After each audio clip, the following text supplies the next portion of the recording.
안녕하세요, 여러분. 차와 다산 정약용 선생의 이야기 세계로 여러분을 안내할 다산연구소 차문화 강사 김승희입니다. 아시다시피 다산은 정약용 선생님의 호입니다.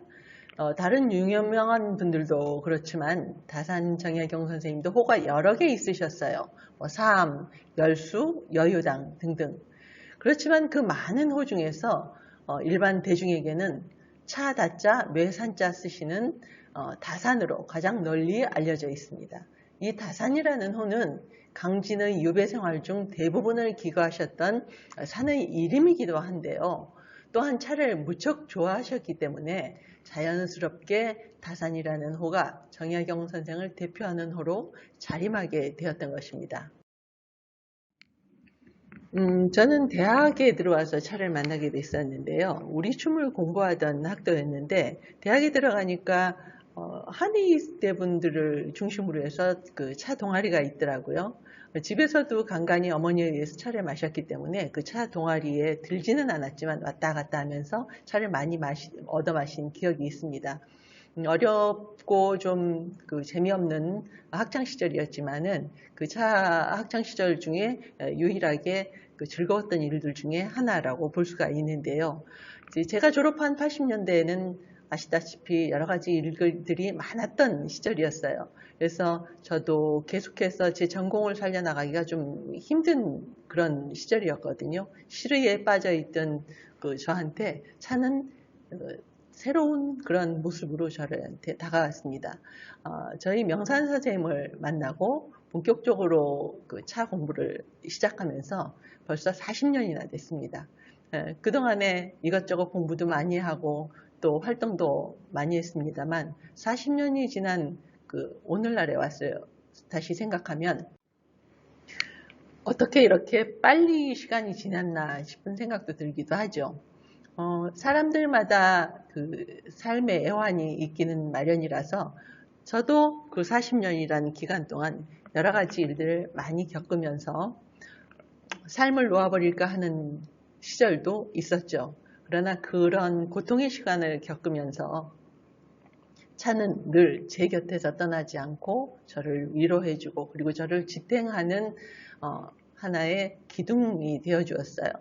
다산 선생님의 글을 읽고 다산을 공부하면서도 보면 그 다산 선생님의 고통은 뭐 저보다 1000배, 1000배 더 힘드셨겠죠. 하지만 그 사이사이에 놓인 차들에 의해서 다산 선생님께서 위로받고 또 그리고 즐거움을 느끼셨던 것을 저도 함께 느끼면서 다산 선생님과의 차의 관계가 나와 다르지 않겠다 하는 그런 생각이 들면서 다산 선생님을 좀 더 피부로 마치 눈앞에 계신 스승님처럼 그렇게 느끼는 계기가 됐습니다.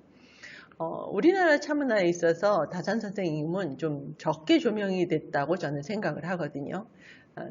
조이스님도 계시지만은 좀 더 차에 대해 차를 만들고 재배하고 또 그것을 산업으로 이끌기까지 아주 넓은 그 폭으로 본다면은 다산 선생님의 그 차에 대한 영향력은 다른 분들의 못지 않다고 보고 따라서 다산 선생님과의 차와의 관계를 이번 기회에 다시 한번 밝혀보는 것도 좋은 계기라고 생각이 돼요. 다산 선생님과 차의 이야기를 여러분과 함께 해보겠습니다. 오늘 이야기는 다산 선생께서 태어나서 서울의 관리 생활과 그리고 귀향을 받아서 남도에서 지내셨던 그 시간, 그곳에서 차를 만드는 승려들과 만나고 차와 함께 지냈던 시간들, 그리고 마지막으로는 차를 통해서 다산 선생께서 어떠한 세상을 꿈꾸었는가 하는 것을 알아보면서 진행하도록 하겠습니다. 먼저 다산 선생님을 한번 뵙고 가도록 하죠.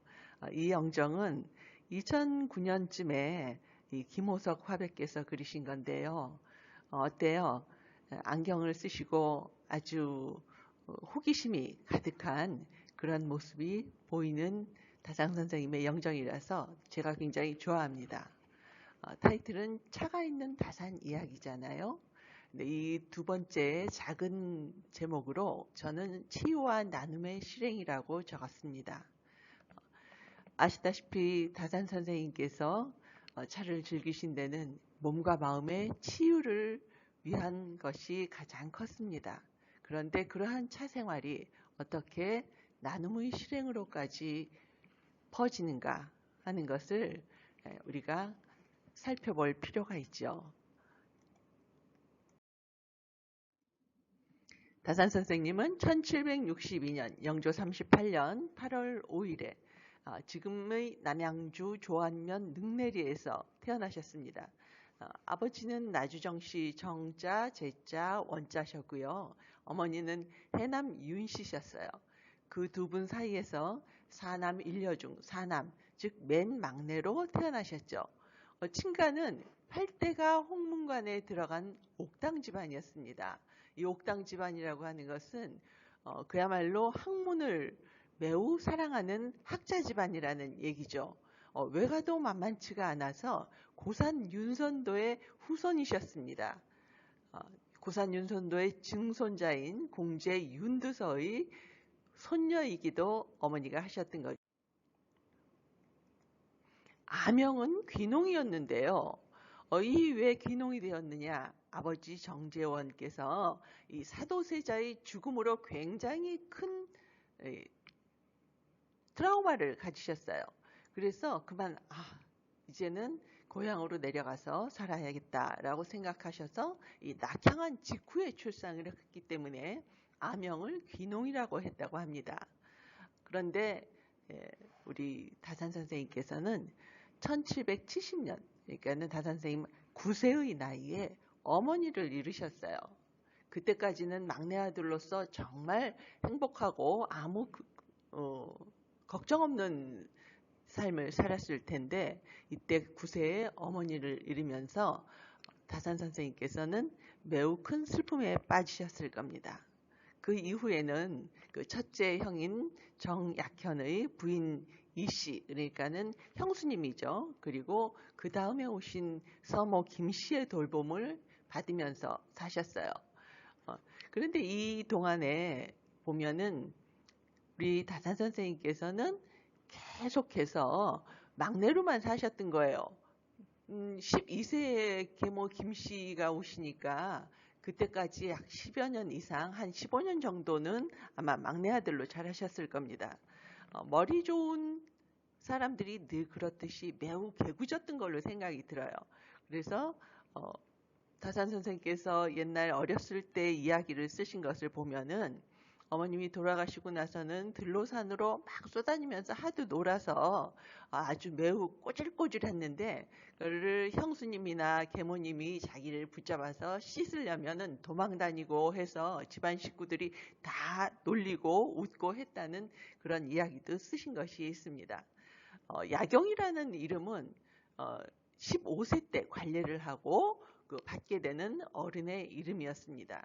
그리고 그 7일 후에 관례하고 7일 후에 2월 22일에 한 살 위인 16세의 풍산홍 씨와 혼인을 하셔서 제대로 어른이 되십니다. 다산 선생님께서는 어려서부터 매우 영특했고 머리가 뛰어나신 분이었던 것 같아요. 그래서 어려서부터 영특하고 그래도 뛰어났다고 자찬묘지명에도 적혀 있고요. 4살 때 아버지로부터 천자문을 배우기 시작하셨는데 3년이 지난 7살에 벌써 처음으로 시를 짓습니다. 산이라고 하는 시인데요. 작은 산이 큰 산을 가리운 것은 땅의 멀고 가까움이 달라서라네 라고 하는 시를 지었다고 합니다. 이때부터 시작한 시가 벌써 10살 때는 삼미자집이라고 하는 시집을 꾸릴 정도로 많았다고 합니다. 그런데 이 시집의 이름을 보면 삼미자라고 되어 있죠. 이것은 왜 삼미자인가 하면은 다산 선생님께는 이렇게 두 군데 눈썹에 흉터가 있습니다. 이 흉터는 다산 선생님께서 어렸을 때 이 마마를 앓으셨다고 해요. 다행히 집안에서 잘 돌보셨기 때문에 마마를 깨끗이 낳으셨는데 단지 저 눈썹에 그 마마 자국이 생겨서 이 눈썹이 세동강이 났다고 해서 산미자집이라고 불렸다고 합니다. 위에서 여러분이 보신 산이라는 저 시를 봐도 아시겠지만 특히 우리 다산 선생님께서는 입과 머리도 매우 뛰어나셨던 것 같습니다. 그래서 아버지께서 보시기에 얘는 분수와 소장의 밝으니 산수 같은 분야의 학문에 통달할 것이다 라고 했는데 아니나 다를까 나중에 이렇게 과학적 사고가 탁월하셨기 때문에 수리학에도 뛰어나 한강에서 배다리를 건설하기도 했고요. 또 농로, 기중기, 거중기 등을 발명하면서 10년 예정의 수원 화성을 2년 6개월 만에 완성을 했습니다. 10년 공기를 예상을 했는데 다산 선생님의 이러한 발명품으로 해서 세상에 4분의 1로 공기를 줄였으니 정말 대단한 일이죠. 이러한 다산 선생님께서 첫 차는 아마 연담 유일선사를 만나셨을 때라고 생각이 들어요. 이제 다산 선생님은 아까도 영정을 보셨습니다만 이제 다른 사람들이 생각하기에 공제 윤두서를 많이 닮았다고 했어요. 근데 공제 윤두서 선생님은 다산 선생님의 이제 외가 쪽이시죠. 그래서 아마 외탁을 하신 게 공제 윤두서 선생님의 자화상입니다. 아까보다는 훨씬 더 무섭게 생기긴 했습니다만 수염도 많고 부리부리한 눈이 아마 다산 선생님께서도 이러한 모습이 많이 흡사하지 않을까. 이것보다는 좀 부드러우셨을 것 같습니다. 그래서 공제 윤두서의 자화상을 보면서 이제 다산 선생님을 한번 생각해 볼 수도 있겠습니다. 다산 선생님 스스로 나의 정신과 성품은 대부분 외가에서 받았다라고 하셨으니 정말 공제 윤두서를 많이 닮으셨던 것 같습니다. 서울 회원동에서 생활을 하고 1년 반 후에는 아버지 정재원께서 화순 현감으로 발령이 나십니다. 그래서 중형, 두 번째 형이죠. 둘째 형 정약전과 함께 화순으로 같이 갑니다. 이곳 화순에는 독림사라는 곳이 있는데 그곳 조용한 절에서 이 둘째 형 정약전과 다산 선생은 정말 열심히 공부를 하고 맹렬하게 토론을 하면서 즐거운 시간을 보냈다고 합니다. 그래서 독림사 독서기라는 글까지 쓰죠. 이곳에서 다산은 연담 유일선사라는 분을 만납니다. 다산이 17세, 유일선사가 59세 때 일입니다. 유일선사는 원래 화순 출신이었어요. 그런데 서산대사의 맥을 지닌 해남 대둔사로 출가를 하고 그곳에서 자그마치 33년간 산문을 나오지 않고 정진을 하신 분이라서 고향을 찾았을 때 유일선사를 만나고 다산은 그분의 학문과 법력에 깊은 감복을 하게 됩니다. 이 다산이 강진으로 귀향을 했을 때 아마 대둔사에 아직 계실 걸로 생각을 하고 만나 뵙기를 희망하셨을 것 같은데 안타깝게도 이미 2, 3년 전 대둔사에서 입적을 하셔서 만나 뵙지는 못했다고 합니다. 이분은 귀향 중 가장 절친했던 암 회장의 스승이기도 하셨는데요. 아마 이 연담 유일선사를 통해서 우리가 생각할 수 있는 것은 다산이 만난 첫 번째 제대로 된 차를 만나지 않았을까. 이렇게 유추를 해볼 수가 있겠습니다. 이 다산이 그러면은 연담 유일선사와 만난 그 차는 어떠한 차였을까요? 왜냐하면 차도 여러 가지가 있지 않겠어요? 자, 차 다짜죠. 차 혹은 다, 둘 다 발음을 합니다. 영어로는 우리가 TEA 이렇게 쓰고 T라고들 발음을 하죠. 이 T는 사실 고유명 차나무로 불리는 늘 푸른 상록수의 잎으로 만든 음청류를 말하는 고유 명사입니다. 기호음료 차를 만드는 주 재료 혹은 차나무, 찻잎 또는 가공된 차 제품을 말하는 단어이기도 하죠. 차는 커피, 카카오와 함께 세계 3대 카페인 음료 중에 하나입니다. 그런데 이 차는 한 가지 문제가 단어에 혼란이 있다는 얘기입니다.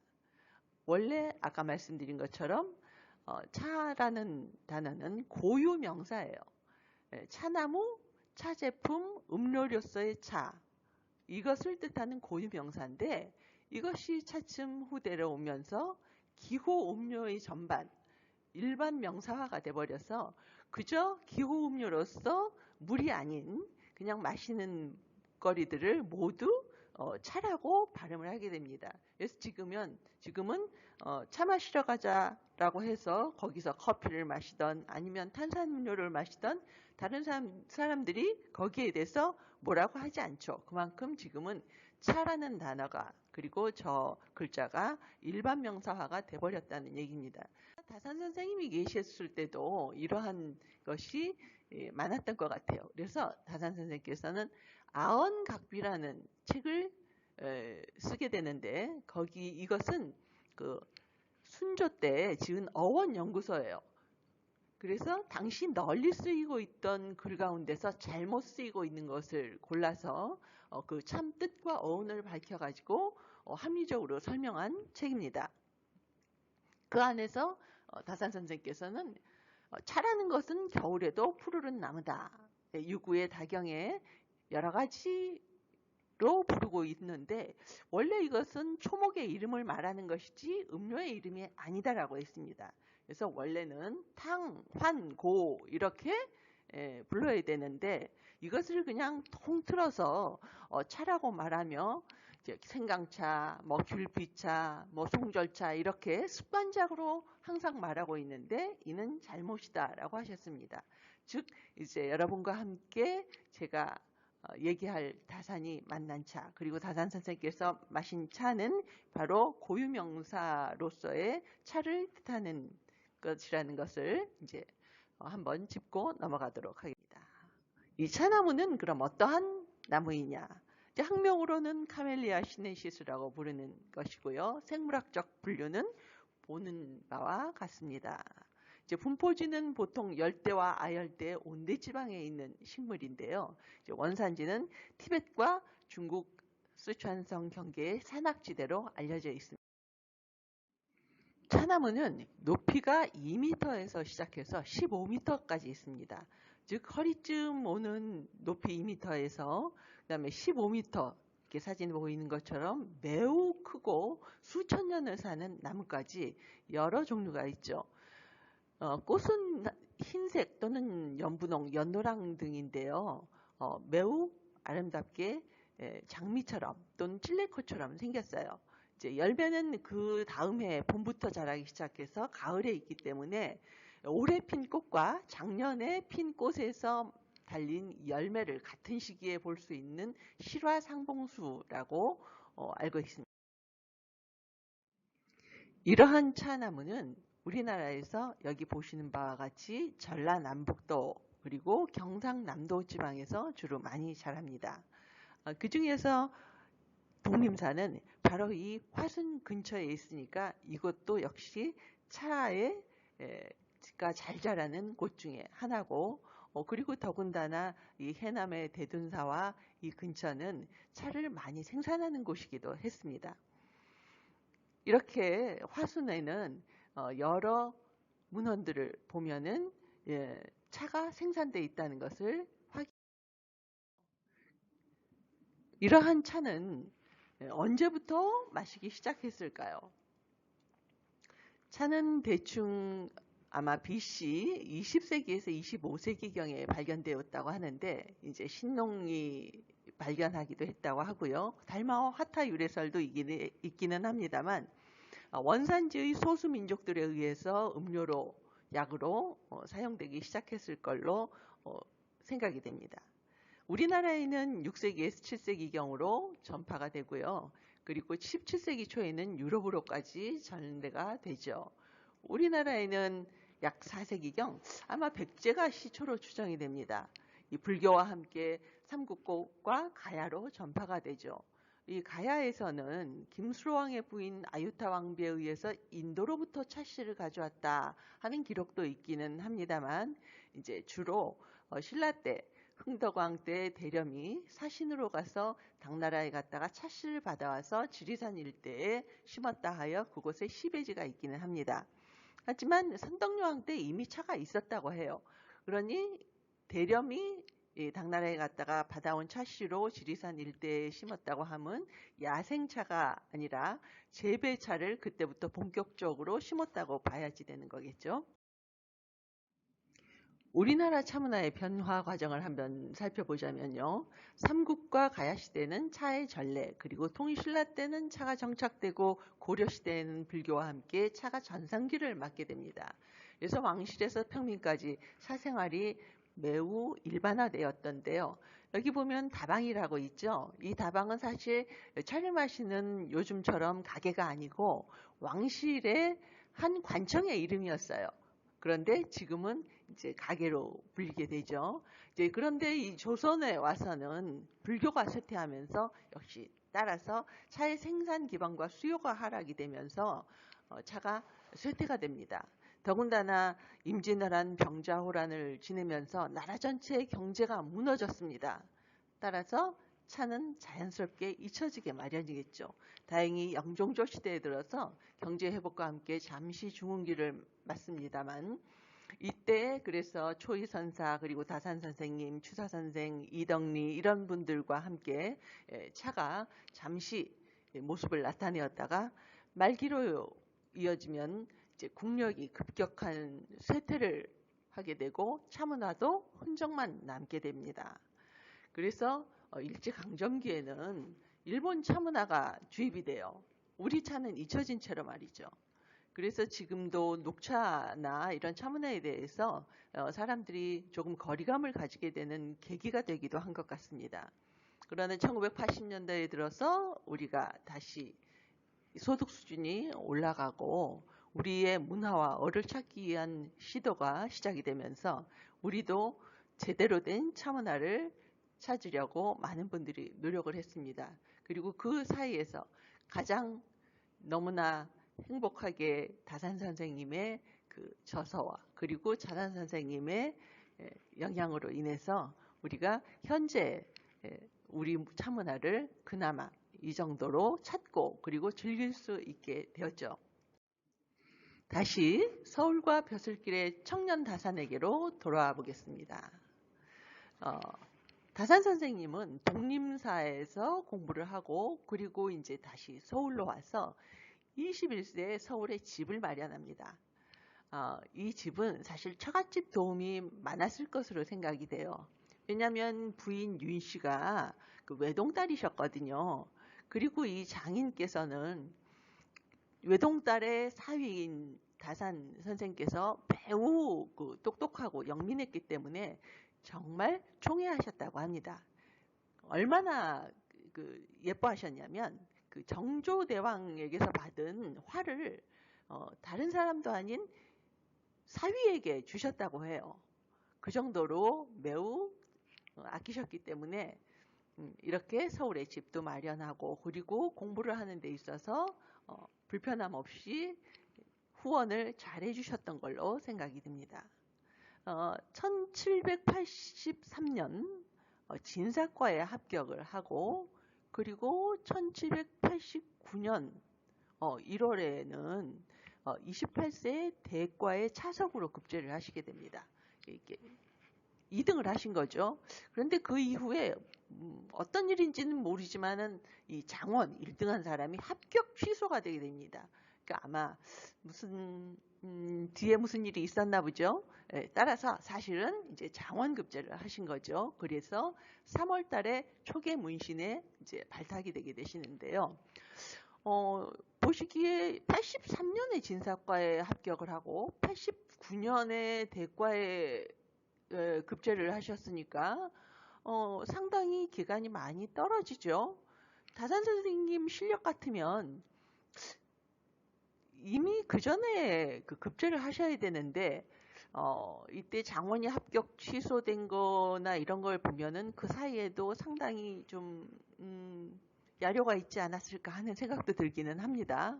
그리고 진사과에 합격한 이후에는 그 성균관에 와서 공부를 하셨는데, 이때 정조대왕과 대과 전에 이미 만나셨거든요. 그런데 정조대왕께서 이렇게 보시기에 계속해서 대과에 떨어지는 거예요. 그러니까는 정조대왕께서 야, 다산아, 그땐 다산이라고 불리진 않았겠죠. 자, 정조대왕께서 그 문과를 보지 말고 무과를 한번 봐서 장군이 되는 건 어떠냐라고 권하기도 하셨어요.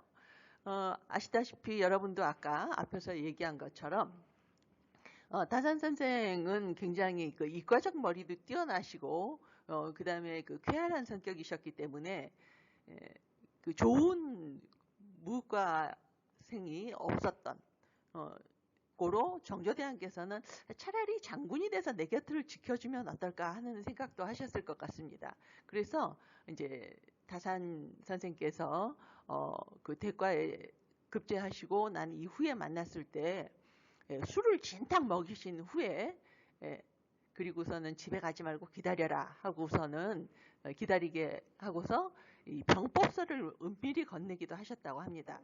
그렇지만 다산 선생께서는 이 무과에는 뜻이 없어서 계속해서 정조대왕께서 무과를 보라고 하시면 자기는 안 보고 집으로 가서 그냥 공부만 하겠다 이렇게도 하셨다고 합니다. 그런데 이제 초계문신으로 발탁돼서 정조대왕의 총애와 함께 많은 일들을 하게 되죠.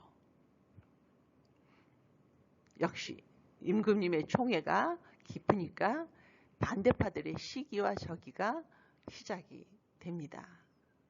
이러한 시기와 저기는 결국에서는 1791년 천주교로 인해서 신의 옥사가 일어나게 되죠. 그 이듬해에는 아버지 정재원이 별세를 하십니다. 매우 슬프고 정말 힘들었던 그런 시절이었을 텐데요. 이 정조대왕께서는 상중에 있는데도 불구하고 네가 그렇게 상중에 슬픔에만 젖어 있으면 안 된다 하시고 이제 다산에게 수원 화성을 쌓도록 그리고 그 설계도를 만들도록 했습니다. 1793년에 화성 축조를 시작해서 아까 말씀드린 것처럼 10년의 공기를 2년 9개월 만에 완성을 하고 경비도 세상에 4만 량이라는 그런 엄청난 경비를 절약을 하게 되죠. 요즘도 그 건설회사들이 어떻게 하면 그냥 공기를 줄일까 하는 걸 보면 이때 줄이는 공기가 얼마나 어마어마한 그 업적이었는지 우리가 알 수 있습니다. 다산은 성호 이익 선생을 굉장히 좋아하셨습니다. 그리고 태계 이황의 글도 연구를 했는데요. 이 성호 이익으로부터 실사구시적 입장을 물려받아서 이 인의 예지는 행한 뒤에야 그 명칭이 나온다라고 해서 그 행동에 따른 학문을 그리고 학문에 따른 행동을 굉장히 중요하게 생각을 하셨습니다. 그러나 앞에서 여러분들이 보신 바와 같이 이 천주교에 따른 여러 가지 그 뒷얘기들이 많습니다. 천주교에 그 다산 선생께서 관심을 가지기도 했고 세례를 받았다는 얘기도 있기는 합니다만 1797년 6월에 변방사 동부승지소라는 것을 올린 것을 보면은 이때 이미 천주교와 절연하였음을 밝히고 계시죠. 그리고 3년 뒤에 1800년 6월에 안타깝게도 정조대왕께서 승하를 하십니다. 네, 다산 선생님을 보호하고 계셨던 대왕께서 승하를 하시니까 바로 그 다음 2월에 사간원의 계로 하옥이 되게 됩니다. 그리고 보호해 주시던 분이 안 계시니까 어떻게 되겠어요? 그냥 바로 유배를 가게 되죠. 19일 후에 세상에 하옥이 되고 제대로 된 재판 과정도 없이 19일 후에는 바로 지금 현재 그 포항의 호미곶 근처에 있는 장기라는 곳으로 유배를 가게 되는 그런 곳인데요. 이 셋째형 정약종은 그때 처형을 당하기도 합니다. 정약전은 신지도로 가기도 하고요. 그리고 난 다음 10월에는 그곳에서 잠시 머무르기도 전에 10월에는 황사형 백서 사건으로 해서 정약종과 함께 다시 올라오게 됩니다. 즉, 거기는 참 유배 보내는 거는 안 돼. 이것보다 더 큰 죄를 물어서 더 큰 벌을 줘야 된다고 사람들이 또 했겠죠. 그래서 11월 달에는 다산은 강진으로, 형 정약전은 흑산도로 각각 유배. 여기서 다산 선생의 유배 이전에는 어떠한 차 생활을 하셨던가 하는 것을 한번 알아보도록 하겠습니다. 다산 선생님께서는 이미 유배에 가기 전에서부터 서울 생활에서부터 이 해박한 차에 대한 지식을 지니셨던 걸로 생각이 듭니다. 이 차라는 것은 영종조 시대에 있어서의 그 지식인들의 하나의 교양이기도 했는데요. 이것은 꼭 구비해야 할 서적이라고 하면 그 안에 꼭 다경이 있었고요. 또 선비의 이제 필수 방치래, 방의 인테리어에서를 써놨을 때 그것을 보면 필상과 함께 다조, 그리고 차 끓이는 부뚜막이죠. 그리고 다로, 차 끓이는 화로가 반드시 그 안에 적혀 있었던 것으로 미루어 보면 그 시대의 지식인들은 차를 많이 사랑했던 걸로 생각이 듭니다. 이 차의 원산지로 이미 모든 계층에서 이제 차를 많이 마시고 있었던 중국으로부터도 여러 수입차를 접하고 그리고 자경을 비롯한 여러 차서적을 통해서 다산 선생께서는 유배 이전에 이미 많은 차에 대한 지식을 가지셨던 것으로 사료합니다. 이러한 영종조 시대에는 어떠한 그 차가 많이 널리 퍼져 있었을까요? 이는 영조 10년에 보면 그 영조대왕의 탄신일에 잔치를 하게 됩니다. 그런데 아시다시피 영조대왕께서는 굉장히 그 술을 별로 안 좋아하시고 차를 좋아하셨어요. 그래서 태조대왕이 이 탄신일에 행한 그러한 그 법도에 의해서 이 차를 올려라. 그러니까는 그 잔을 올리는데 헌이라고 하는 건 이제 그 잔치에서 술을 잔을 올리는 거거든요. 근데 이제 이 헌에 술을 쓰지 말고 차를 써라고 하는 그 기록이 있고요. 그리고 이제 정조대왕과 그 홍대용이 만나는 곳에서 홍대용이 북경에를 갔다 오죠.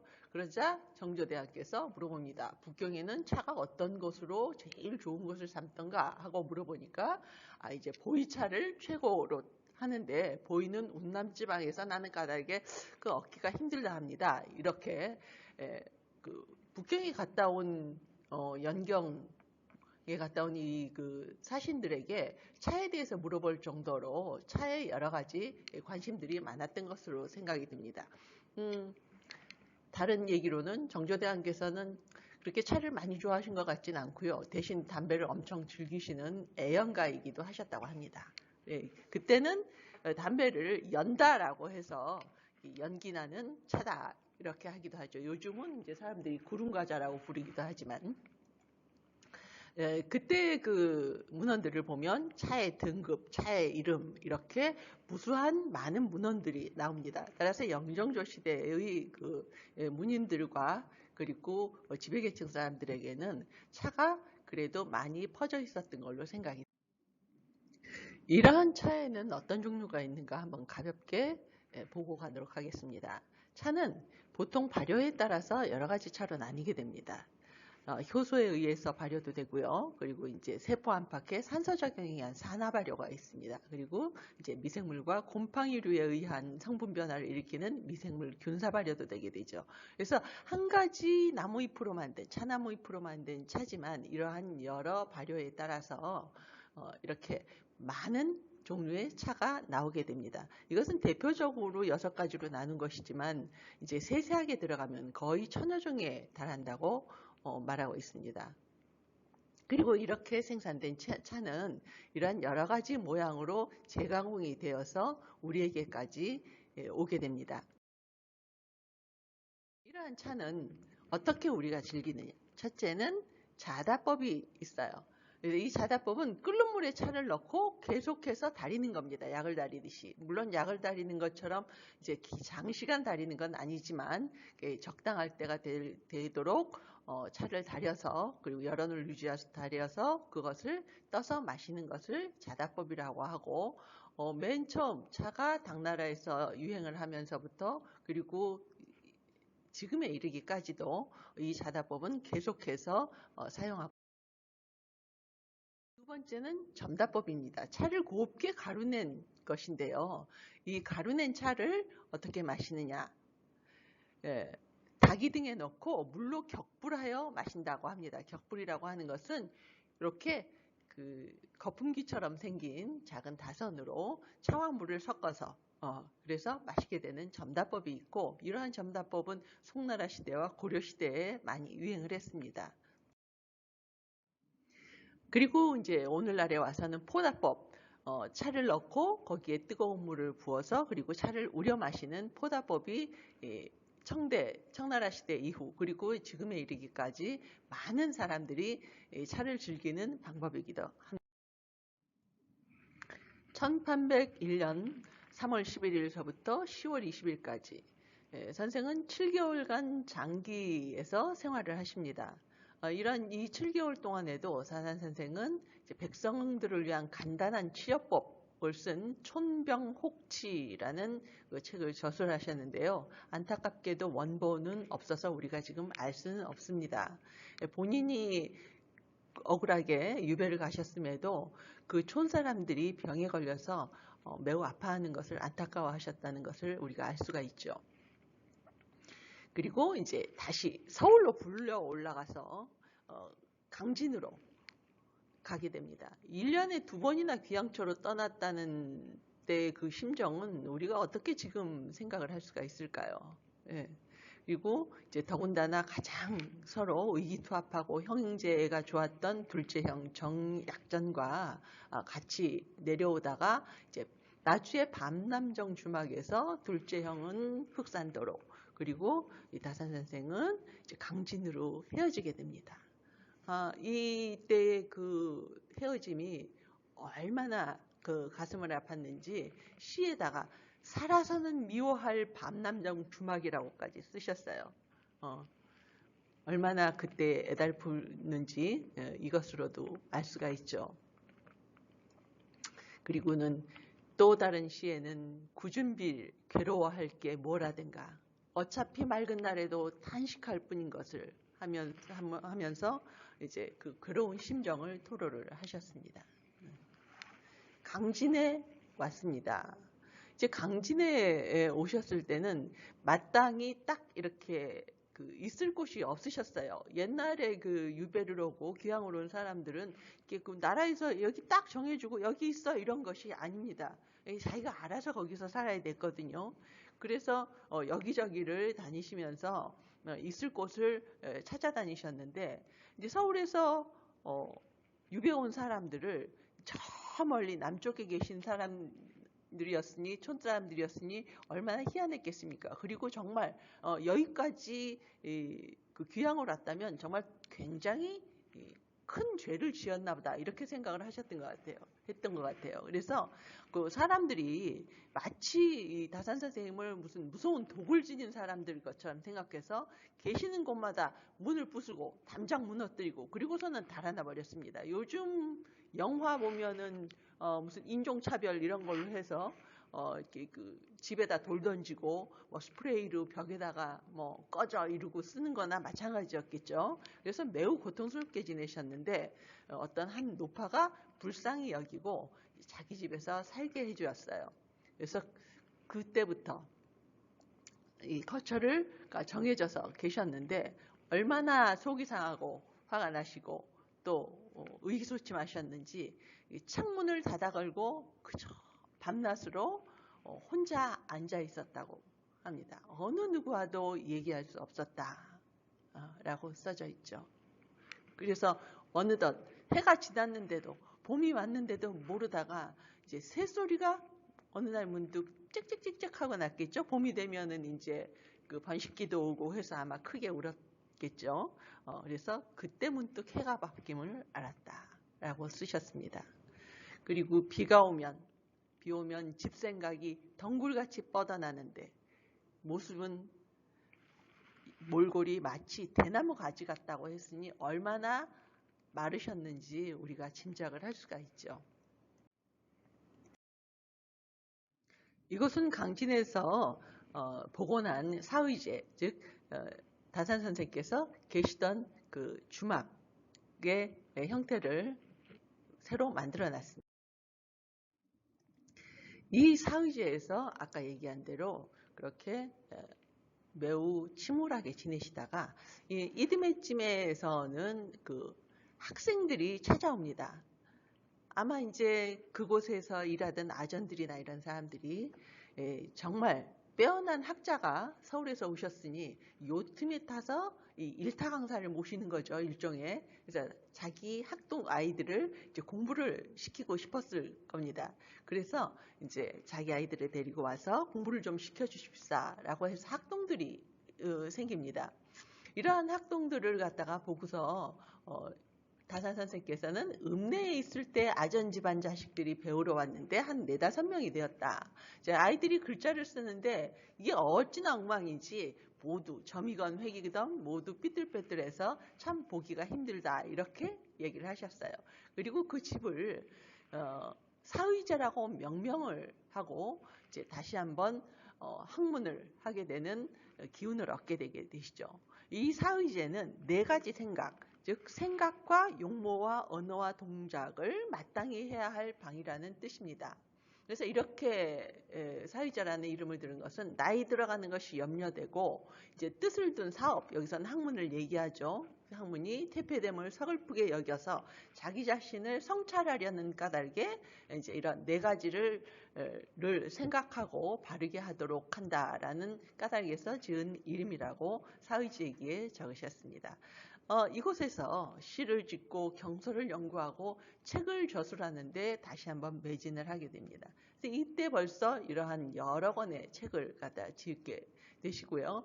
그리고 그러한 저작거리에 계시면서 백성들의 아픔을 실체적 현실로 느끼게 됩니다. 물론 그전에도 모르시지는 않았겠다 하지만은 이 귀향을 와서 장기나 그리고 이 강진의 백성들과 아주 밀접하게 피부에 와닿게 그 현실을 보게 되면서 그 애절량을 비롯해서 여러 가지의 그 시가 나오게 되는데 이 시를 읽으면 그 민초의 애달픈 삶에 주로 공감하는 시입니다.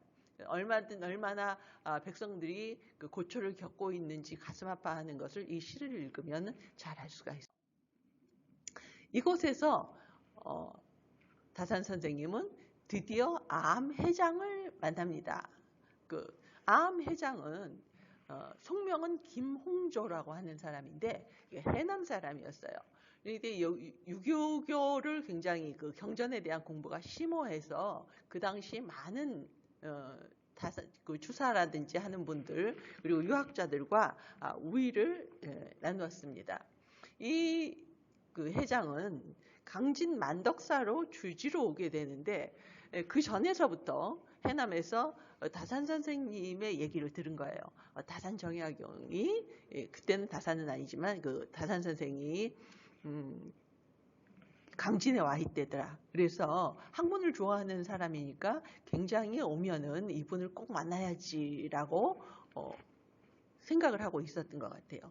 그래서 이 암이 와서 백년사에서 묵으면서 굉장히 만나고자 했어요. 그래서 하지만 사의제와 이 백년사는 그래도 상당히 거리가 멉니다. 그래서 뭐 마음대로 그 불식간에 뭐 왔다 갔다 하기는 힘들었거든요.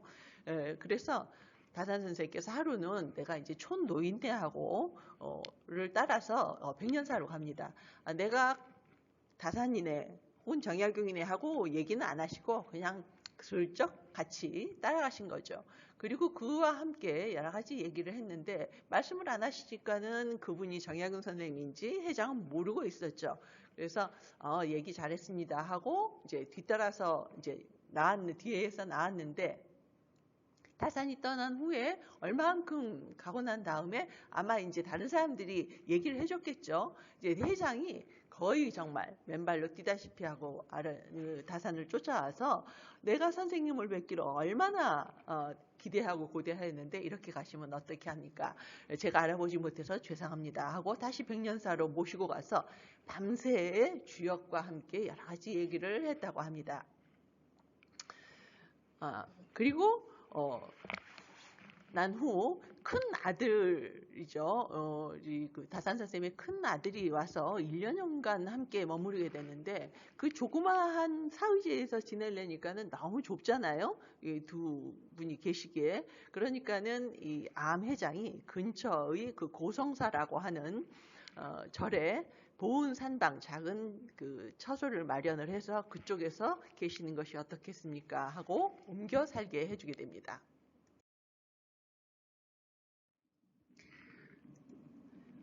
이 다산은 매우 몸이 많이 아프셨어요. 뭐 여러분이 상상하는 그 이상으로 많이 아프셨습니다. 다산의 육체적 고통은 첫째는 이제 더부룩한 심한 체증이 계시고요.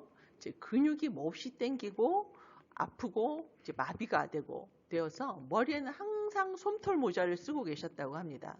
이제 중풍 기운으로 인해서 입가에서 침이 흐르고 이제 말을 자꾸 더듬는다 이렇게도 말씀을 하셨어요.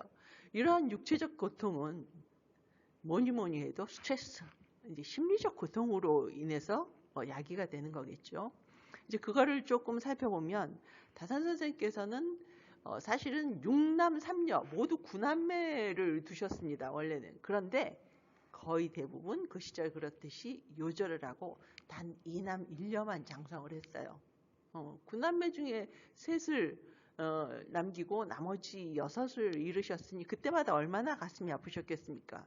그리고 무엇보다 정치적 모함을 받아서 이곳에 귀향을 오고 그리고 너무나도 아끼던 정조와 최재공, 다산을 아껴주시던 정조와 최재공 두 분의 죽음으로 인해서 정말 많은 그 어려움을 겪으셨을 겁니다. 그래서 강진으로 내려오셨는데 이러한 차와 함께 스스로를 이렇게 위로하시면서 쓴 글을 보면 내가 벼슬을 할 때 지은 시는 이렇게 처량하고 기운이 막혀 있었는데 그리고 장기에 유배되었을 때는 더더욱 어둡고 비통했다. 그런데 강진에 온 이후에 차와 함께, 여기는 차와 함께라는 말은 없지만 이후의 작품은 이제 트이고 막힘이 없는 것이 많아지고 기상을 가지게 되어 이제 근심이 거의 없어졌다 이런 것으로 보아서 다산 선생님의 그런 그 많은 아픔과 병증에는 차가 좋은 친구가 되고 그리고 효험을 가졌음을 이로 인해서 알 수가 있습니다. 이러한 차의 효험은 다산뿐만이 아니고 많은 사람들이 그 효험을 말을 하고 있어요. 칠환다가 아주 유명한 그 차에 대한 시입니다. 노동이 쓴 거죠. 여기를 보면은 첫 자는 목구멍과 입술을 적시고 둘째 자는 시름을 없애주고 셋째 자는 차의 향기가 장작까지 미친다 하고 넷째 자는 평소의 불만이나 이런 것들이 모두 사라져서 스트레스 해소에 아주 좋다 이렇게 얘기를 하고 있고 다섯 번째 자는 살과 뼈가 맑아지며 여섯째 자는 신선의 경지에 이르고 일곱째 자는 마시지도 않았지만은 양 겨드랑이에서 마치 날개가 돋아서 이 바람이 있는 것처럼 정말 상쾌한다 이렇게 했습니다.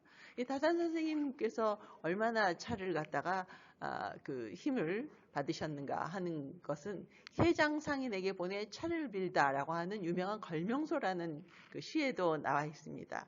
여기 보다시피 산에 사는 기공의 힘을 빌려서 유구의 차에 솥에다 그를 좀 앉혀보았으면 그래서 그를 보내주어 병만 낫게 한다면야 이 물에 빠진 차를 건져줌과 뭐가 다르겠는가.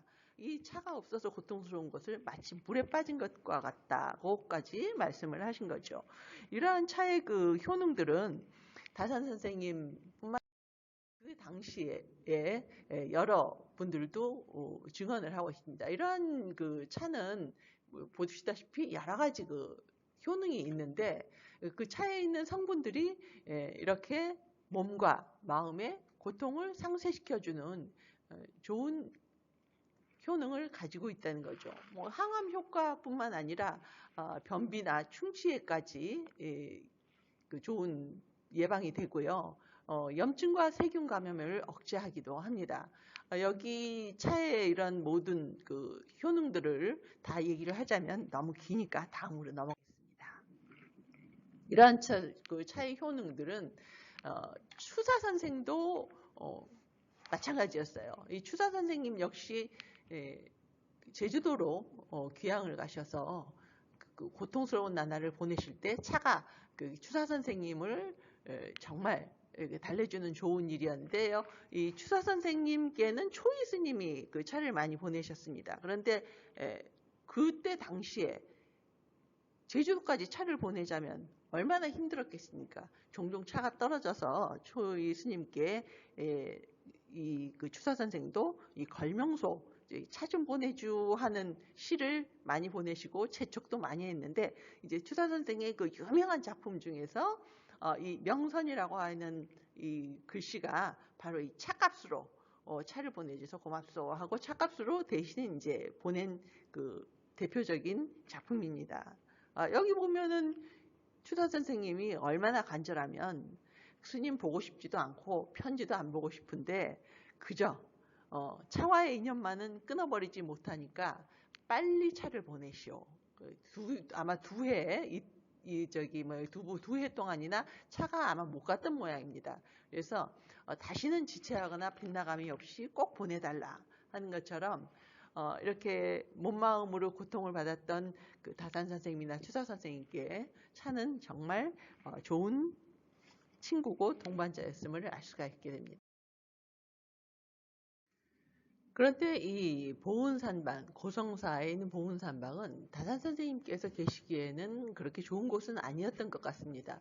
그 절이 아마 요즘으로 따지면 민속신앙과 좀 이렇게 많이 결속이 된 그 절이었는지 다산 선생님께서 말씀하시기를 불경 대신 그 승려들이 귀신 주문만 외워대고 음식을 차려놓고 소리내서 진과 북을 치면서 뜀박질하고 주먹과 팔까지 휘두른다고 했으니 상당히 시끄러웠던 걸로 생각이 듭니다. 그래서 그 아들과 함께 있는데 스스로 부끄러운 생각이 들 정도였다고 합니다. 그래서 말씀하시기를 바라는 것은 더 늙기 전에 그냥 조용히 텃밭이나 가꾸고 마늘파, 부추를 심고 하는 것이었으면 좋겠다라고 하셨는데 다산 선생님께서는 평소에도 텃밭 가꾸기를 매우 좋아하셨다고 해요. 그래서 환경이 따라주지는 않으니까 하고는 싶고 하니까는 남의 텃밭에 가서 기웃기웃 하시면서 남의 집 밭에 작물이 자라는 것을 보면서 마음을 달래셨다고 합니다. 그런데 이제 이런 그 다산 선생님께 마침 좋은 계기가 마련이 됩니다. 1808년 봄에 다산에 있는 초당으로 옮기게 되는 거죠.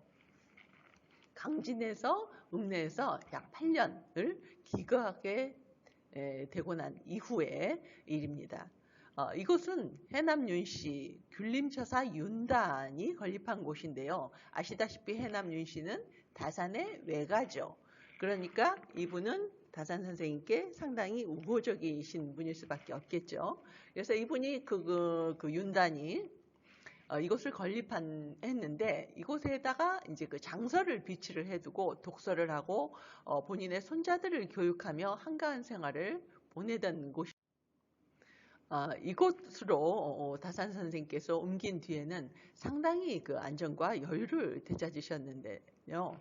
사암 선생 연보에 보면 봄에 다산으로 옮겨 거처했다. 다산은 이제 절의 서쪽에 있는데 처사 윤단의 산정이다. 옮긴 뒤에 대를 쌓고 못을 파고 꽃나무를 심고 물을 끌어다 폭포를 만들고 동쪽 서쪽에 동암서암 두 암자를 짓고 그 서적 천여권, 네, 천여권입니다. 천여권을 쌓아두고 글을 지으며 스스로 즐길 뿐 아니라 석벽에 정석 두 글자를 새겼다 하고 연보에 나와 있습니다. 이것이 다산초당을 그린 그림입니다. 이건 백운동첩이라고 하는데요. 그 정약용 선생께서 다산초당을 떠나오게 되니까 이 초이 스님을 불러다가 이제 제자기도 하시죠. 초이 스님을 불러다가 여기 그림을 좀 그려라. 내가 가져가서 보겠다. 해서 이게 그 다산초당도를 이렇게 그린 그림입니다. 초이 선사가 그리신 거예요. 이곳에 오셔서 얼마나 이곳을 좋아하셨냐면은 이렇게 꾸미셨어요. 아까 그 연보에 나온 것처럼 초당을 2개를 짓고 연못을 파고 그리고 앞에는 미나리밭과 채마밭이 있고 또 천일각을 이렇게 세우기도 하고요. 김영환 씨가 이제 그리신 건데 이것만 보더라도 이 주변을 꾸미시는데 다산 선생님께서 얼마나 많은 공을 들이셨고 또 이곳에 계시면서 얼마나 행복해 하셨는지 알 수가 있을 것 같습니다. 또 여기에 있으면서 그 행복한 마음을 이렇게 읊으셨어요. 다산 서옥에서 놀았는데 10일이 넘도록 이때는 이제 완전히 옮기시기 전입니다. 묵었다. 그래서 이곳에서 이렇게 일생을 마쳤으면 하는 생각이 들 정도였다고 해요. 그래서 시 2수를 지어서 공윤에게 보여주었다라고 하는 그런 시입니다. 이 시를 한번 눈을 감고 들으면서 그때 다산 선생님께서 보셨던 풍경을 우리 한번 상상을 해보도록 하죠. 사는 곳 일정치 않아 이리저리 떠돌아다닌 몸. 더구나 이 다산에야 골짜기마다 차 아닌가. 앞에 있는 큰 여러 그 숲에 사이사이마다 차나무가 가득 있었던 것 같습니다. 자, 하늘 멀리 물가 서면 그 산과 산이 겹치는 그 사이로 멀리 이 바다가 보이는 거죠. 물가 서면 수시로 돛배가 뜨고 봄 깊은 우울한 여기저기 꽃이 피었네. 뜻에 맞는 이 놀이가 내 분수에 넘치나 싶어.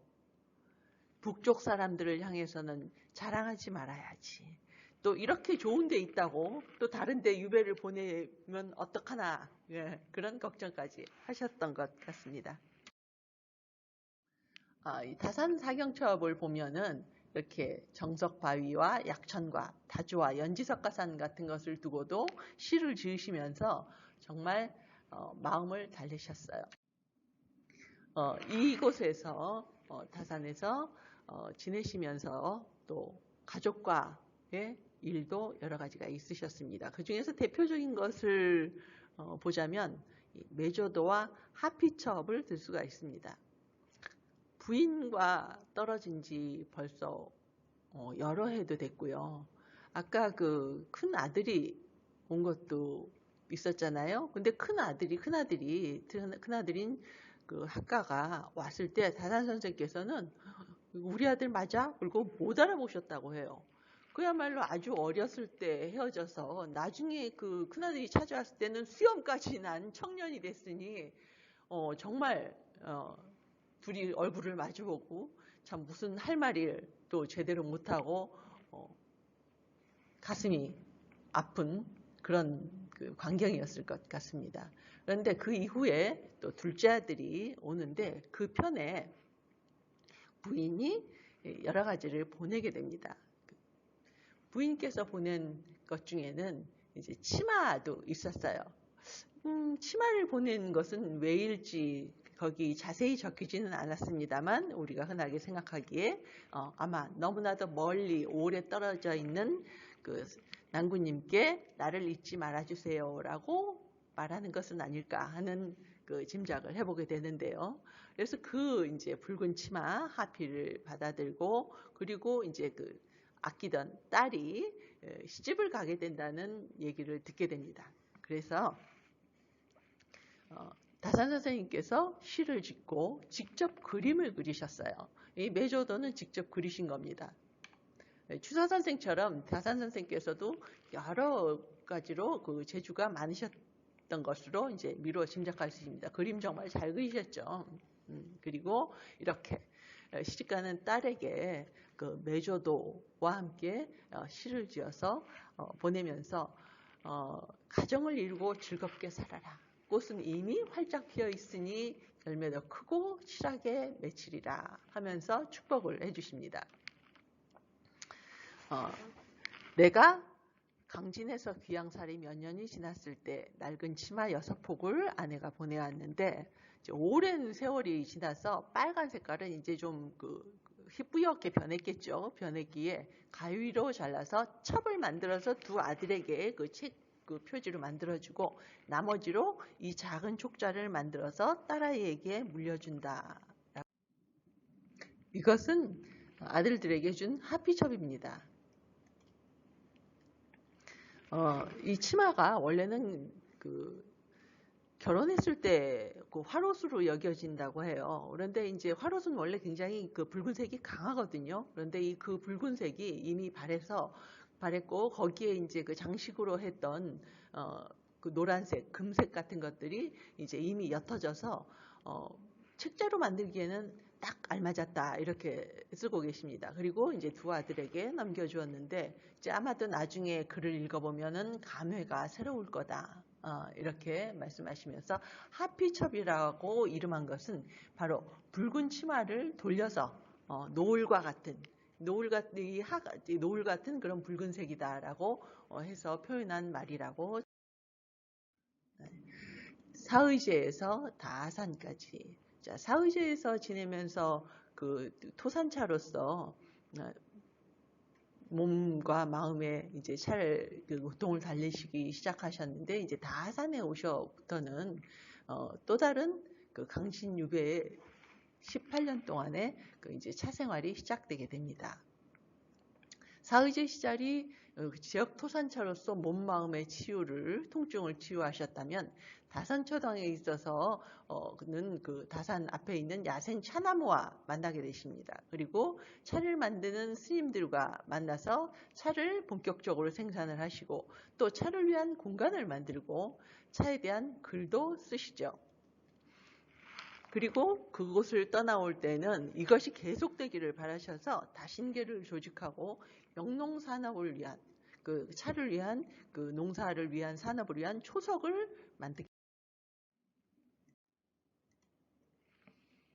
이곳 다산에는 만여 그루의 자생 차나무가 있었다고 했습니다.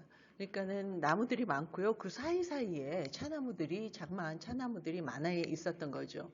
이 다산 선생님은 특히 차와 관련된 일은 손수하신 걸로 알고 있는데요. 이 야생 차나무들을 갖다 이제 꺾어지를 해서 차밭을 따로 만드셨어요.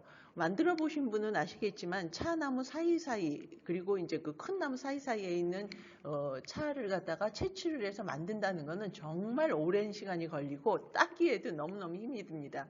그리고 제멋대로 자란 이 차나무들이라서 그 순을 따기가 힘들거든요.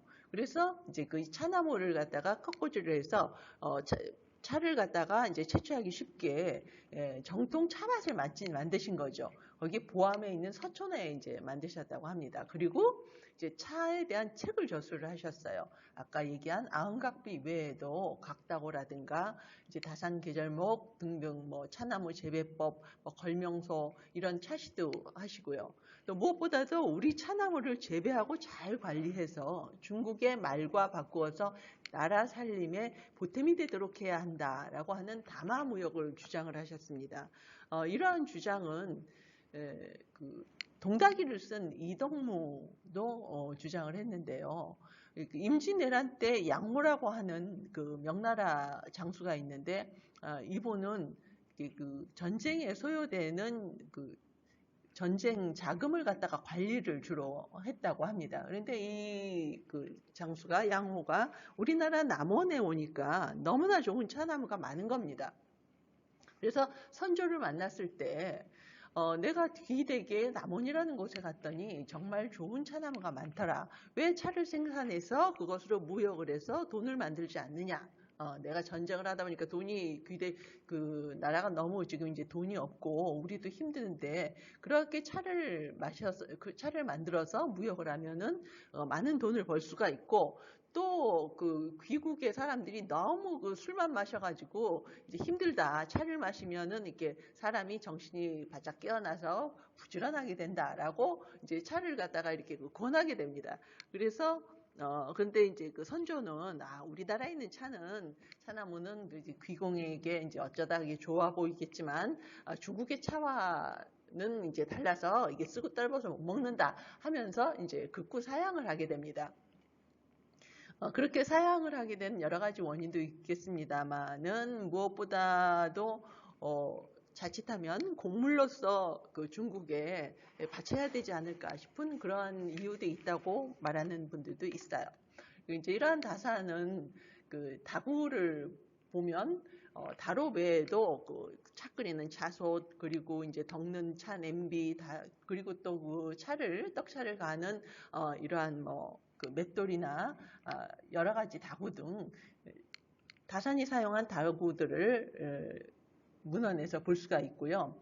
이러한 모든 사실을 통해서 다산이 그 차를 끓인 물, 오죽했으면 그 약천 뒤에 있는 그 샘물을 갖다가 일부러 만드셨겠어요. 차를 끓일 물을 또 손수 멀리에서 좋은 물이 있다고 하면 손수 길어오기도 했고 또 솔방울로 숯도 만들고 참외돌도 이게 손수 돌려서 갈면서 차에 관련된 일은 모두 손수하셨습니다. 이곳에서 본격적으로 이렇게 차밭을 조성하면서부터 다산 선생께서는 차를 본격적으로 생각했는데요. 이 다산 선생이 만든 차들을 살펴보면 당시 엽차, 그러니까 이파리 상태인 이 엽차와 병차, 이게 그 세차, 이렇게 만차 등으로 이제 그 분류를 했습니다.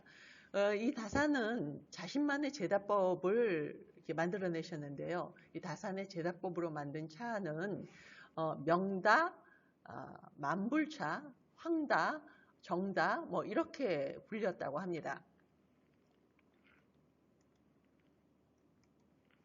그 소은거사 이교영이 쓴 글에는 이제 만불차는 귀양살이하면서 찻잎을 쪄서 말린 작은 떡덩이로 만드는 법을 가르친 거다. 그래서 만불사에서 난 그 차잎으로 만든 거기 때문에 만불차라고 불렸다라고 했고요. 또 이제 조제삼은 예로부터 황다가 있는데 이것은 오직 정약용만이 알 뿐이므로 이제 정다라고 이름한다고 했고 또 그다음 금릉월산차라고 하는 것이 있는데 이것은 이제 다산이 알려준 제다법대로 만든 후대의 사람들이 만든 차라고 했다고 합니다.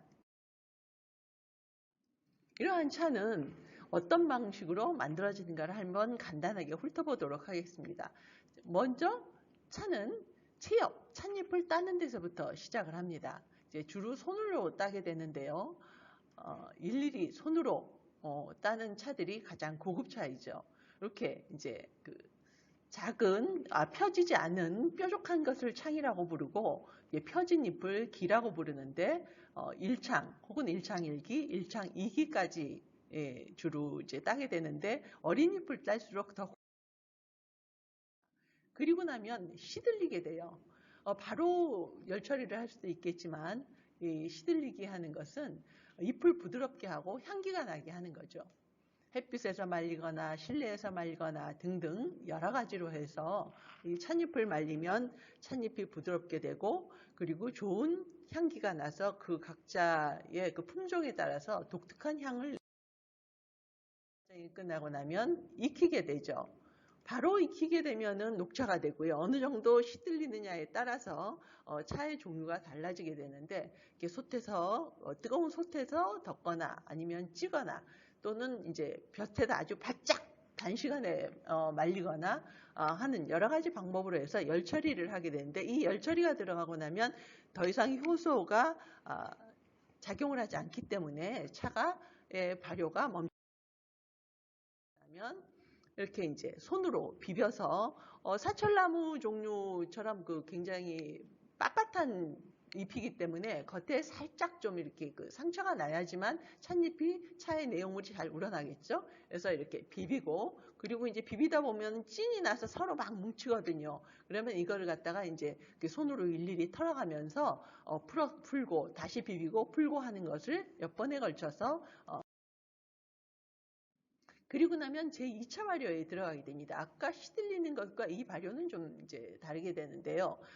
차를 만들어서 그 다음에 이제 찻잎을 싸서 종이나 이런 걸로 싸서 이제 따로 뜨거운 열 처리를 하기도 하고, 그 다음에 이렇게 이제 악퇴라고 해서 두텁게 쌓아가지고 그 후발효 거기에 곰팡이라든가 좋은 곰팡이라든가 이제 박테리아가 작용을 하도록 하는 보이차를 만드는 후발효차를 만드는 과정이기도 합니다. 그리고 아예 이제 그 차를 만들어서 오랫동안 그 밀봉 보관을 해서 자연적으로 후숙을 해서 천천히 이제 발효가 진행이 되는 것도 있죠. 그리고 이제 나서는 차를 갖다가 바짝 건조를 하게 되는데 이 차의 건조 역시 여러 가지 방법이 있어서 그 건조시키는 방법에 따라서 차가 또한 또 달라지게 되고 조금 향이 모자라다 싶으면 이제 거기에 꽃이나 말린 과일 등 다른 것들을 넣기도 하고 그 다음에 이제 연기를 쐬어서 차가 향기를 머금도록 하는 그런 있습니다. 그리고 나면 이제 마지막으로 그 보관을 하기 위해서 형태를 각용하게 되는데 그 과정 중에서 이제 아까 익히고 난 다음 부드러울 때 이제 이렇게 찧어서 떡차를 만들기도 하고 그다음에 이제 저렇게 말리고 난 다음 충분히 말리고 그 다음에 이제 이렇게 그 맷돌로 갈아서 분쇄를 시키기도 하고 또 오랫동안 그리고 멀리 운반을 하기 위해서 꼭 이 찻잎에 증기를 둬서 그 다음에 꼭 이렇게 눌러서 부피를 줄이고 자기가 보관할 수 있도록 합니다. 다산 선생님의 이 차를 만드는 방법은 잎차를 만드는 제조법과 떡차를 만드는 제조법 두 가지가 있습니다. 잎차는 주로 고구일의 어린 잎을 따가지고 이제 볶아서 한 근을 만들어라 이렇게 이제 쓰셨는데 나중에 보낸 그 편지를 보면 올 적에 이른 차를 따서 말렸느냐라고 해주신 걸 보면 볕에 말려두었냐라고 묻고 있는 것으로 보아서 이 잎차는 아주 여린 잎을 따가지고 강한 햇볕에 자연 발효시킨, 건조 발효시킨 이제 반발효차가 아닌가 하는 생각이 들고요. 이제 다산의 떡차는 입하 전에 늦차를 따서 이제 떡차를 만들어서 보내라 이렇게 적고 계십니다. 그것을 보면 떡차는 찻잎을 따고 이제 3번 찌고 말리고 찌고 말고를 3번을 하고 그 다음에 그것을 아주 맷돌에 넣어서 곱게 빻은 다음에 이제 돌샘물로 반죽을 해서 만들게 됩니다. 다산의 제대법으로 만든 떡차입니다. 이렇게 보시다시피 동그랗게 만들어서 가운데 구멍을 뚫어서 이렇게 걸어놓고 서서히 발효가 되게 만들죠.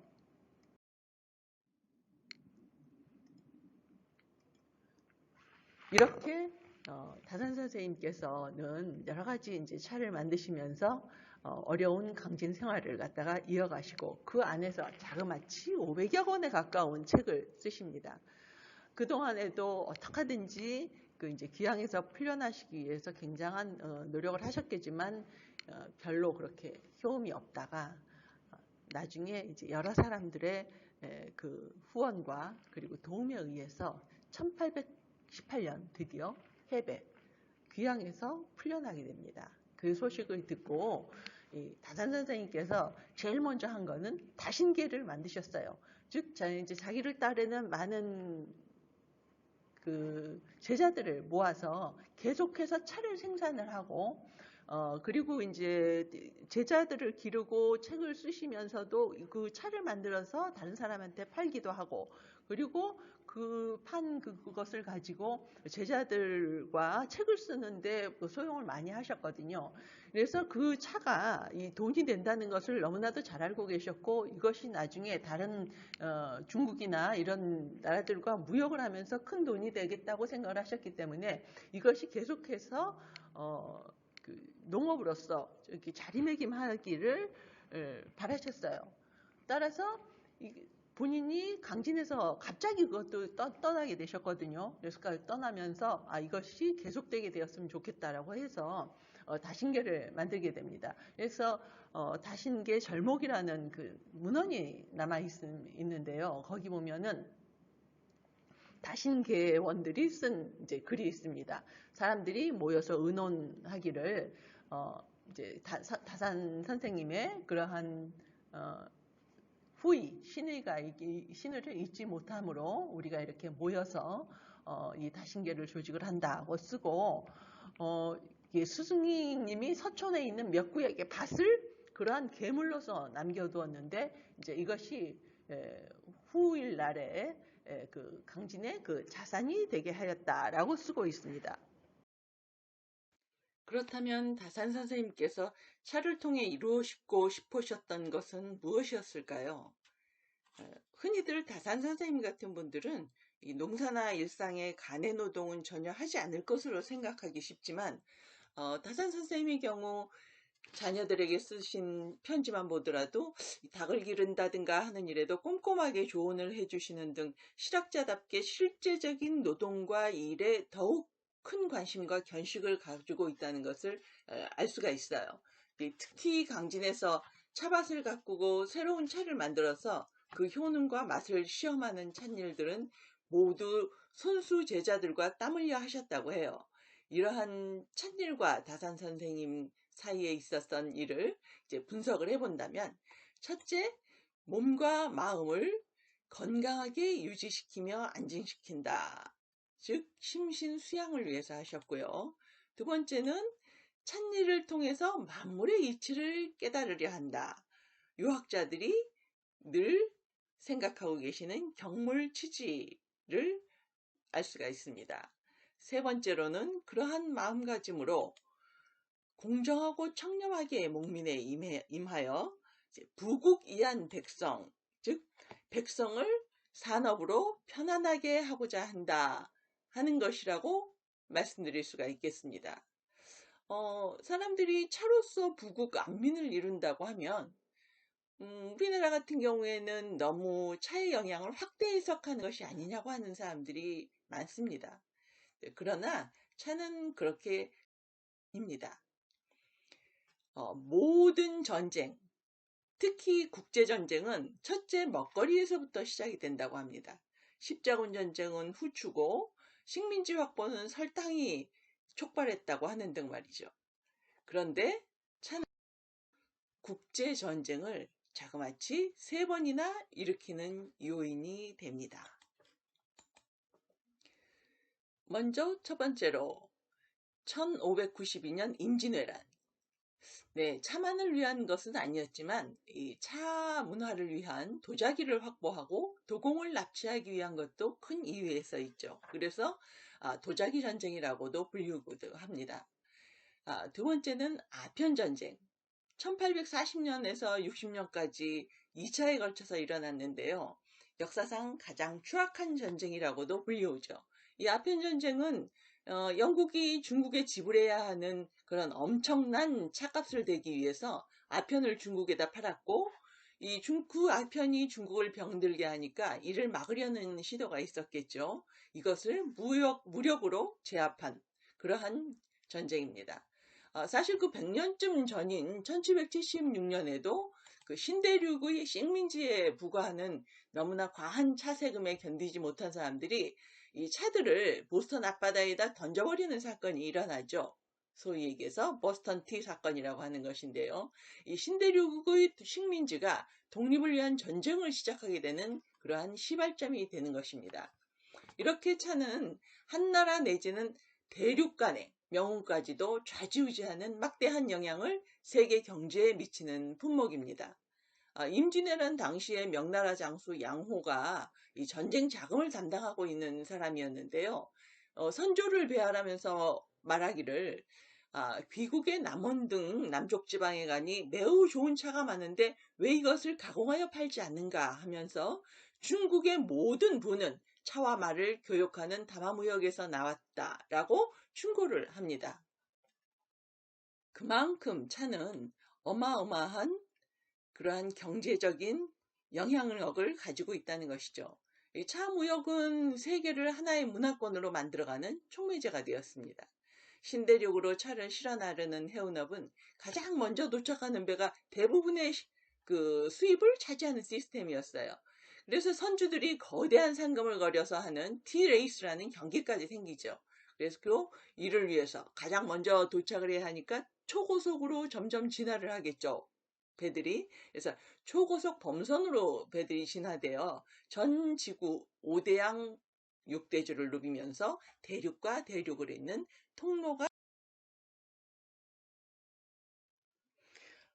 이러한 차이 전파와 함께 두터워진 동양과의 교류는 곧 서구문화에 문화적 충격을 주게 되죠. 사실 그때까지만 해도 도자기를 생산하지 못했던 유럽에서는 이 도자기를 비롯한 중국의 문화를 맹종적으로 받아들이는 풍조가 생겨났는데, 이를 시누아즈리라고 불렀습니다. 이 시누아즈리는 17세기 말에서 18세기 말까지 이 로코코 바로크 시대를 말을 하는데요. 왕족과 귀족 등 유럽 최상류층을 엄청나게 열광하게 만들었어요. 이들이 중국의 공예품을 사기 위해서 쓴 막대한 돈은 청나라의 황금기, 그러니까는 걸륭제가 있던 옹정제, 걸륭제 그럴 때죠. 이 강건성세를 만드는 바탕이 되었습니다. 이제 점점 쇠락해 가면서 내란으로 인해서 경덕진료를 비롯한 도자기 생산지가 모두 망가졌어요. 그래서 더 이상 이제 도자기를 생산해내지 못하게 됩니다. 이럴 때 서양의 무역업자들은 이 눈을 돌려서 임진왜란 때 잡혀간 우리 도공이 일으켜 놓은 일본의 도자기 산업에 주문 생산을 하게 돼요. 유럽의 도자기 시장은 이미 중산층으로 많이 확대가 됐기 때문에 매우 커져 있어서 이 수요는 일본 도자기의 대량 생산을 불러왔습니다. 그리고 이 일본 도자기들이 이 파손 방지를 위해서 이 종이에다 쌌거든요. 그런데 이제 그 종이가 바로 이 값싼 채색 판화로 돼 있었는데, 이것이 우키요이라고 부르는 싸구려 판화로서 유럽으로 건너가게 된 겁니다. 근데 이 싸구려 판화가 프랑스 인상주의 화가들을 엄청나게 크게 쇼크를 주면서 뒤흔들어 놓게 됩니다. 여기 고흐 작품 이 탕기 아저씨의 추상을 보더라도요, 그 뒷 배경을 빼곡 메우고 있는 그림을 보면 당시 화단에서 일본풍 유행이 얼마나 신흥 자본가와 중산층에 걸쳐서 넓게 퍼져 있었는지 짐작을 할 수가 있습니다. 이러한 도자기의 수출로 일본은 근대 국가로 성장하는 기초 자금이 만들어졌다고 학자들은 말을 합니다. 같이 차의 확산에 따른 영향으로 두 번의 동양문화 유행이 일어나고, 그때 만들어진 판타지의 여파는 아직도 세계의 그 나라의 이미지 형성과 브랜드 가치를 높여주고 있다는 것을 알 수 있습니다. 자, 이제 세계는 거대한 세 번째 동향을 맞이하고 있습니다. 바로 한류죠. 다산 선생과 차 얘기에서 왜 갑자기 한류가 튀어나오느냐고 하실 수 있어요. 이제 앞에 예와는 달리 한류는 차와 아무 접점도 없는 것처럼 보이기 때문입니다. 그러나 보다 깊은 곳을 들여다보면 다산의 차 정신, 그 마음의 원천이 한류 확산의 근본 원인과 맞닿아 있다고 생각합니다. 그 마음의 원천은 바로 공감입니다. 세상의 모든 신과 건국조는 인간을 복종시키고 지배하고자 내려왔었어요. 그러나 우리 환웅께서는 인간의 고통에 함께 아파하며 그것을 해결하고 이에 공감한 무리 3천과 함께 내려오셨죠. 그리고 세종대왕께서는 글 모르는 백성의 억울함을 당하는 것에 가슴이 아프셨어요. 그래서 눈이 거의 실명이 될 정도로 애쓰시면서 새로운 문자를 창제를 하신 겁니다. 그래서 훈민이죠. 민을 위한 바로 정음인 것이죠. 그리고 다산 선생님 역시 묵민심서를 쓰셨어요. 그것은 바로 길고 긴 유배 생활 중에서도 오로지 잘못된 정치와 관리들에게 고통받는 사람들을 너무너무 한스러워 하셨어요. 저걸 어떻게 해결을 해줘야 되는데, 도와줘야 되는데, 내가 해야 하는데. 그런데 유배 생활이기 때문에 그걸 갖다 실천을 하기가 어렵지 않습니까? 할 수도 없었고요.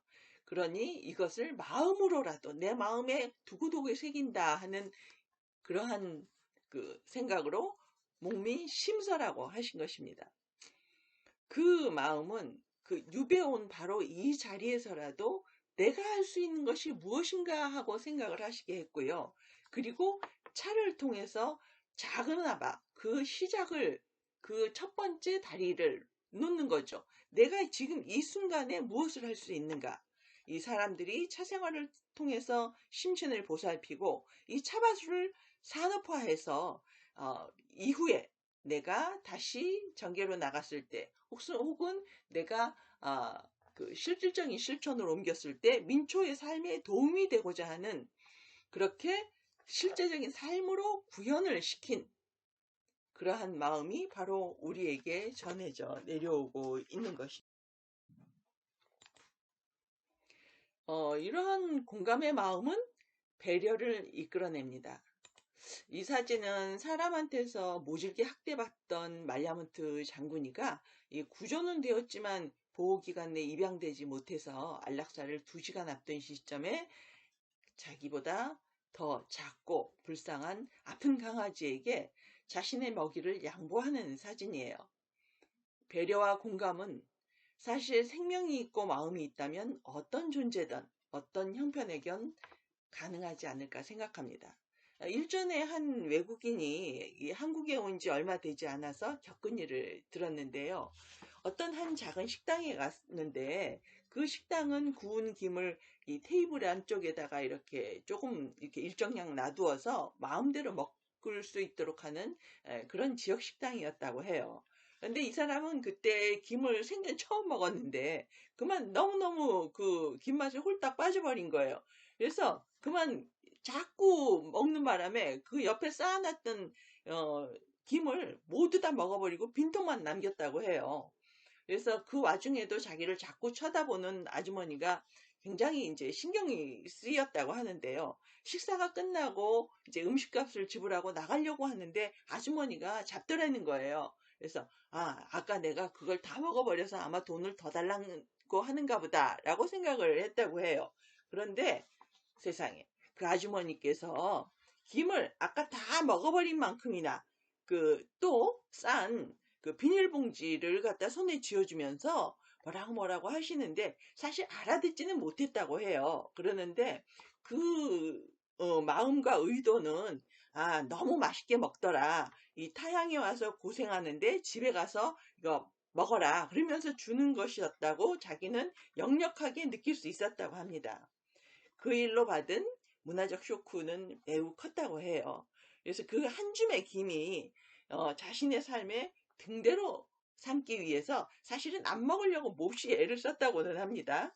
그렇지만 머리는 아닌데 손이 아주 마음대로 갔다고 합니다.